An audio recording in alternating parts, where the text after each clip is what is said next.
The following is a fictional dystopian story intended for young adults. Any resemblance to real people, places, or events is purely coincidental. It contains mature content and viewer discretion is advised.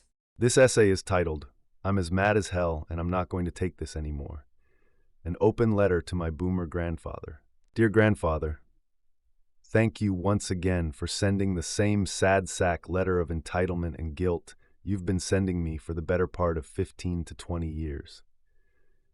It's great to see the lack of self-development and feel that old familiar feeling of your classic guilt trips around just how sad and lonely you are and how hurt your feelings are that you don't have updates about my life that you somehow feel you have a right to. Since you have so boldly requested reasoning after not taking a hint, I feel obligated to indulge your curiosity surrounding my absence in your life for the past year. But I'm giving fair warning that it may harm your delicate sensibilities. Here's the reality, grandfather. Your second to last letter to me was a reply to a well-written and thought-out letter to you from me. In the letter, I attempted to share and describe the realities of my life as an adult, the economic truths I faced coming into the workforce, and the obstacles that were in my way that needed to be overcome. These economic reasons and the obstacles such as being part of a generation of broken families were not unique to me, and I reiterated this several times in that letter. This was generational, this was society-wide, and I was simply trying to give you a perspective that you may not have had being an 80-year-old man whose generation was handed everything on a silver platter. I made the argument that your generation was given many ladders that you then pulled up behind yourselves, and how you all supported policies that benefited your self-interests. Your reply to that letter was to summarize it up as a victim mentality, while going on to tell that you'd still like more updates on my life. The next letter you sent me couldn't have been more hilarious or ironic, as it came packed with a book that, in my personal opinion, is the modern-day textbook of victimhood, a book on the topic of Stoicism. Stoicism, just like Alcoholics Anonymous, perpetuates the ultimate defeatist mentality, and Stoicism was never meant to be bastardized or deformed into the sucker's ethos it is today. Stoicism is a collection of thought philosophies taught and expanded upon by the privileged at the Stoas in ancient Greece, and were born of a time when a person could quite literally lose everything they've ever loved in one night when a horde raided and pillaged your town. In short, it was an answer to cynicism. It encourages people to accept what's out of their control and ultimately become complacent with the status quo, or worse, allow themselves to be subjected to even more inhumane treatment while their rights and standards of living are stripped away, to turn around and express gratitude for it. Stoicism, in its modern iteration, is nothing but a steaming pile of shit. It's copium, and I cannot understand how you don't see that you are projecting your own insecurities onto me in the most ironic way possible. With all that in my mind, I realized that I had learned a true and valuable lesson that day. I gave in and accepted my fate and the fact that I wouldn't ever make headwinds with you or your self-development. After the relief of that acceptance washed over me, I very stoically collected the book and with great reverence carried it to my kitchen and placed it gently in its rightful home, the recycling bin. Just want to get this straight. You're coming to the end of your life, out in the middle of bumfuck nowhere, in some dank, dark, rabbit and dog funk-filled double-wide, because you reversed the mortgage on the only property the redacted family had left to its name. And you're just going to go with, oh, this was God's will, and I just need to accept what is?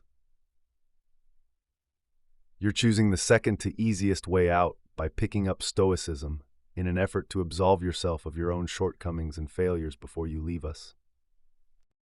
Do you truly think George Washington was practicing Stoicism while leading the troops across the Delaware? Were the men storming the beaches of Normandy or fighting in the Pacific Theater like your father, practicing Stoicism before or after splattering some guy's brains across a bunker because they were ordered to take it? The fact is, grandfather, I spent my childhood watching you and your peers enjoy what I now know was an undeserved high standard of living, all while having the leisure time and money to slosh down booze and tobacco watch World War II documentaries, and jerk yourselves off to other men's victories. You vicariously felt the magnitude of their triumphs through a tube, while parading them and their imagery around, pretending like it was your generation that saved the world and that history started with you. To me, the fact that you and so many of your friends have turned to stoicism in your old age is just proof that your spirits are broken, that you didn't succeed, that you didn't triumph, and that you've let the most clever among you run off with the bag while you weren't looking. A couple of years ago, in a state of distress and being at the absolute wit's end with your son's antics and constant drama, I drove to that double wide and I sat with you on the porch for over 2 hours, describing to you all the bullshit your son had actually put me through under his care. All the years where he begged for me to keep and maintain lies towards you surrounding his license and life failures, and how he continued to treat me as a full-grown adult. All this even after committing what I believe is fraud against 2 different states to help him finally get his fucking license back. He used me like he uses you, dumbass. To give you credit, you sat there at least visibly pensive and held space while I laid it all out. However, the first words you followed up with shocked me, and honestly still do to this very day, because I couldn't fathom how they came out of your mouth after hearing all that. So what you're telling me is I can't have what I want. I sat in silence and disbelief for a few seconds, then pressed you on what you meant by that question. You went on to essentially say that what I had told you meant that there was no hope for me and my father to reconcile, heavily implying that you feared it wouldn't be done before your death, and that you were not getting the outcome you desired, your way, in the situation. In saying that, whether you realize it or not, you placed every bit of blame for your son's failures, your failures in raising him, and the responsibility of fixing our family on my shoulders, making it my burden to resolve your delicate, sensitive feelings so that you could leave this world in peace at the expense of my mental well-being. It also simultaneously dismissed my concerns surrounding possible negative legal troubles due to your son's perpetual poor choices, alongside not acknowledging his documented history of getting me involved in them due to his inability to be a consistently functioning member of society. You failed him completely, and it's not my problem. You're an arrogant, entitled, self-righteous ass. That's what I wanted to say in that moment, after you described the question to me. And that's what I think you are right now, writing these words down after receiving this same old shit letter that I've read over and over for years and years. The sharing of my plights in my childhood, teen, and young adult years that were a direct result of your failures as a father to your son were distilled into, screw your feelings. Why won't you give me what I want, what I deserve as your grandfather? I always get what I want, and you're ruining the golden years of my life through these choices. Then, after describing to me your questions, and me standing my ground while assuring you that, yes, I would not ever be reconciling with your son, you then got visibly upset, like a hurt puppy. You shifted the conversation back to yourself, whining to me, nearly on the verge of tears, that nobody ever drives over the mountain to see me. Yes, that's correct. You went directly from asking why you couldn't get your way after I confided in you to playing the victim about how your friends must just not care about you enough anymore. Fuck you. Fuck your friends. I don't have friends, grandfather. Any. This is a direct result of the world you and your peers are handing over to us. Because of this world, my peers and I never got to purchase starter-sized homes in new developments surrounded by people our own age. Places where we could create and maintain friendships, places to grow families beside and with others. We haven't even gotten to purchase a house, period, because once again, your generation decided to systematically constrain housing supplies in an effort to boost your own property values and grow your personal wealth at the direct expense of your children and grandchildren. We are all forced into either a 45-minute to hour-long commutes to rent 50-year-old houses with 50 years of problems, or try to endure surviving in the wonders of the modern American city. Both options will cost you $1,800 per month in rent alone, minimum. Real great, stable options to start families. Fuck you and your friends because your generation has been the ones owning the business since your parents retired and passed on. And you're the ones who have been suppressing wages for the working and middle class for the better part of 30 years. Because of these shit wages, all we can afford to do is go to work to come home to our rented homes, our rented movies, and our rented lives. One day out for us is $80 to $100 minimum when you factor everything in, like the car, gas, etc. All we can afford are the cheapest thrills, alongside the other poor people. So rarely do we ever find value in trying to go out for entertainment or make progress in platonic relationships, as it's just too expensive. Not to mention the fact that nearly every time we do see our peers out, they're pissed off too, because they can't afford to be out here spending money on this cheap, poisonous crap either. Fuck you and your friends, because in the pursuit of endless and unrelenting infinite growth, you have turned every one of your children and grandchildren against one another under this system of neoliberal hypercapitalism, and there is now zero trust in our neighbors, our co-workers, our institutions, or even ourselves. You and your peers have demanded from my generation and the one following us a pace of work that you and your children, now seeing their own advanced age, cannot hope to keep up with and can no longer compete in. Since this has become glaringly apparent to you all, the majority of you have taken to staying in positions of power within our corporations, governments, and institutions by extending your lives with the latest drugs, treatments, and surgeries, all while bullying and gaslighting the younger members of these organizations, actively preventing them from rising the ranks for more responsibility and higher pay. We too have realized what's going on. So since your generation wants to act like children and not care to share, we're just going to take it all from you. In case you and your friends missed it, your parents baked us all a real nice cake, and we were supposed to share the cake. We were all supposed to share the generous bounties this land provided us. We were supposed to support and uplift the next generations. You were ensured they had better lives than ourselves, not spend the better part of 40 years telling young people that they were too soft or too entitled, while complaining to our faces about participation trophies and signing us up for sports and organizations that gave out participation trophies as part of the package deal that you purchased. Fun fact, challenge coins are participation medals without a hole, ribbon, or pin.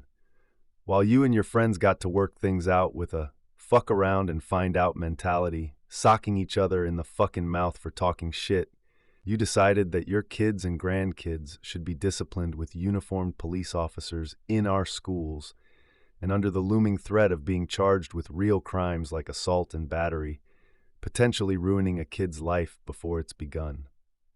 All this for minor scuffles that would have been shrugged off as nothing but boys being boys in your time. It was decided that instead of being real men like your fathers were for you, the men of your generation wanted more time to drink and be merry, to spend your weekend on boats and in hotels being swingers, wife-swapping, and double-fisting quaaludes and jack. Thanks for spoiling drunk driving for the rest of us with that, by the way. Real classy. Instead of spending time with your sons and teaching them to be the men you couldn't be, you drugged them with stimulants like Ritalin and Adderall, or SSRIs like Celexa.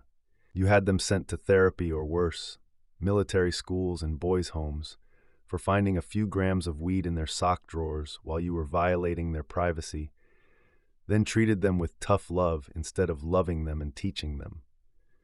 You decided instead of raising your sons to be better men than yourselves, you'd sabotage their futures by letting the corporations on the TV raise them for you. Because deep down you knew all along, the young will eat the old if you let them, and you boomers don't actually like to compete. But worst of all, your generation said, "Gimme, it's mine," and you left us to fight over and clean up your crumbs. Your parents and their grandparents gave you and your peers the whole fucking world, gave you every leg up, every fucking handout, and you squandered it like the petulant, undeveloped children you are. Even here in this last fucking letter you sent me, you're whining like a toddler who got their toy taken, trying to tell me what information you think you deserve to know, because my life is nothing more than an extension of yours. In case you can't see what a self-centered POS you've been surrounding, what you feel you're entitled to of my life and my successes, I've gone ahead and taken the liberty of redlining your letter and providing you a copy.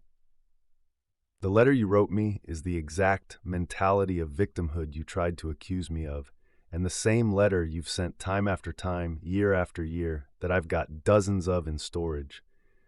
Nearly all of them that don't contain a spot of good news come off as you bitching and whining about what information you think you don't already know about me, and informing me of what information you think you're entitled to. Newsflash there, champ. Most of my life has been real shitty up until recently. Like I've told you over countless awkward restaurant meals, like I wrote about in the letter that you clearly didn't empathize with. Even now, it's only marginally better.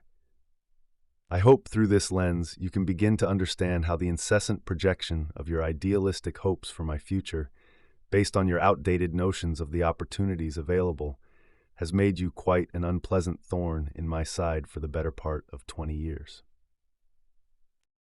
And it only eased, and I stress eased, once I started turning my life around.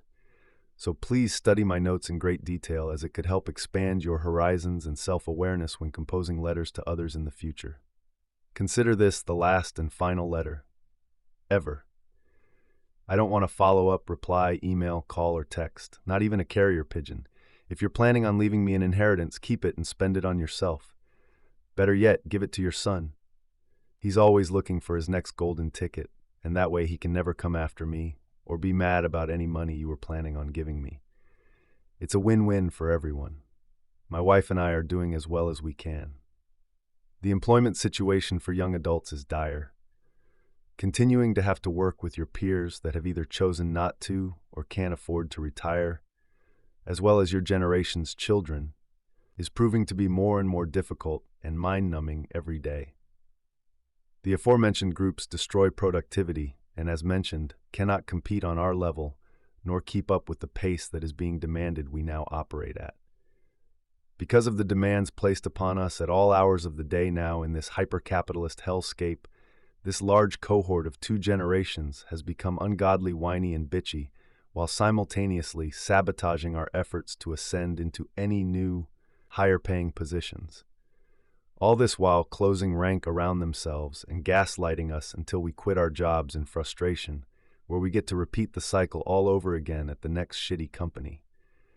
That's even before we get into the fact that the boomers and Gen X make up the 151 million Americans most severely impacted by the decades of tetraethyl lead use in gasoline. You're all disabled, and we should start treating you as such. Considering the weight of your vote because of brain damage, something like a 3/5 compromise. Here's that study. Contribution of childhood lead exposure to psychopathology in the U.S. population over the past 75 years. Journal of Child Psychology and Psychiatry, December 4th, 2024. The truth is that we are upstanding citizens, never stop working, and haven't had a vacation in over 3 years. My wife works at a nonprofit. I am building a business while in school. We both are in volunteer organizations. We pay all our bills on time. We own and maintain all 3 of our vehicles. Both of our credit scores are pushing 800.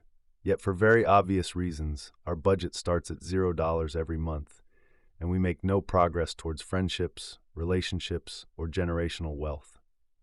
To wrap all this up, I'd like to share something that I've found insightful and quite funny for a few months now. For the past several years, nearly all our conversations in some way ended up talking about your belief that some massive financial crash is just on the horizon, that it will devastate us all. I find this extremely amusing because you are so self-centered that you can't even wrap your mind around the fact that your son and grandson have been dealing with the worst of the consequences and fallout from the 2008 Great Recession. Our tax money, his, mine, and my peers' current labor has shielded your peers from the worst of these implications in the form of government welfare programs like Medicare and Social Security. Also, you ungrateful assholes can price gouge us to death, extend your lives on our dime, complain about how shitty it's gotten around here, and do absolutely fuck all to help. But you'll still demand us young people be deemed essential. To deliver your food and wipe your ass during a goddamn pandemic for a wage 1/3 of what your generation would have been paid for the same tasks. So tell me, why do you use those programs? Why are you taking government handouts? Don't you know you're a moral and societal failure if you're broke and relying on the government to live? Sounds like a welfare queen to me. If I were you, I'd start saving every penny. You will experience a financial crash, the likes of which you've never seen, when we take your Medicare and we take your Social Security. These welfare programs have been nothing more than the largest and most sophisticated wealth transfers in human history, transferring trillions in wealth from the young and poor directly to the richest generation of people the planet has ever seen in the form of government handouts. You're all a bunch of average Joe losers who never obtained enough marketable skills to compete with the educated labor pool you demanded the young people become. Now you're all running scared and electing fucks like President Musk and his lapdog Daddy Dumpy Pants to ensure that if your generation can't get what it wants, then, like the little spoiled brats you are, you'll just burn the village down on your way out. You fed us garbage media glorifying party culture and mediocrity, and garbage food making us sick and fat. You're a generation of cowards and leisure addicts that refuse to sacrifice for your children because your fragile egos couldn't stomach the thought of them surpassing you. Boomers were only this successful and wealthy because your cohort was so large, not because you're God's gift to the world. Your votes have been overpowering the rest of the country for 50 goddamn years. You all voted for your own self-interest every fucking time, thinking of no one but yourselves and literally making it harder on subsequent generations to get ahead. Your generation has consolidated and monopolized so much in the pursuit of maximizing shareholder value that it has run out of people to fuck over and has now begun to cannibalize its own. That means you, dummy. Now you're scared because it's real for you. Well, like I've been saying for 15 years, it's been real for your son and myself the entire time. Now you want empathy? From me? You and all the baby boomers are nothing but skid marks on the boxers of this country, and we will write about you as such if we ever get to see a time without you. Am I getting through to you, Mr. Beale? You wanted to know what you've done to deserve not being talked to, so here it is. I'm tired of censoring myself for a man who lacks the self-development to think critically about others, a man who can't feel empathy for others beyond how it immediately affects him. Those are signs of poor character, a lack of moral fiber, and frankly it looks quite repugnant from my perspective, especially considering the many years on this earth you've had to self-reflect and change. You think you're going to get 1 ounce of sympathy for your first world problems from someone who hasn't had health insurance or a PCP since he was 17. You think you're going to get sympathy from a person whose last dentist visit was at the age of 12? You think you're going to get sympathy from a person whose credit score was kept at a sub-500 number for over 5 years because of 2 necessary ER visits that he couldn't afford? Those only dropped off my credit report when Obama passed the law stating that medical debt couldn't be used as justification to lower a person's credit score. I'm going to make this abundantly clear. The fact that medical debt remained on my credit report for 5 years had a profound impact on my life. As a fully grown adult, with no other debts to my name besides medical, I was unable to rent an apartment in my own name or secure a car loan. This situation forced me to the fringes of society, where I could only rent rooms, buy old, unreliable vehicles, and not even begin to build positive credit because I couldn't pass a credit check, all through no fault of my own. I was unable to find a point in life to start rebuilding my credit until 2019, and have gone from a sub-500 to nearly 800 through a fucking pandemic and the worst inflation since the 1970s. Tell me why I don't deserve a goddamn bank loan for a new fucking starter home. You need to ask yourself why you're so envious of all the things I can do, all the things I can fix, cars, mechanics, etc. Why are we 100 years removed, and I'm the one in the family to have the same or similar skills as your father? Curious. Could it be because our life conditions were so similar, i.e. dire, that I was forced to acquire knowledge outside of what was needed to go to a good college, or stand up telling fool's tales to sway juries in a courtroom? Sure does make you think, doesn't it? The financial crash you fear isn't some unknown or unstoppable force. It's your fucking grandkids and the ever-moving current of time. I'll give the boomers credit. You all built a real nice dam. It's shame something's gotta happen to it. We're gonna take the gizmos and gadgets away from you spoiled, petulant, lead-poisoned children. And we'll be taking your allowances too, so you can learn what it means to pick yourselves up by your bootstraps like we did. The beatings will continue until morale improves.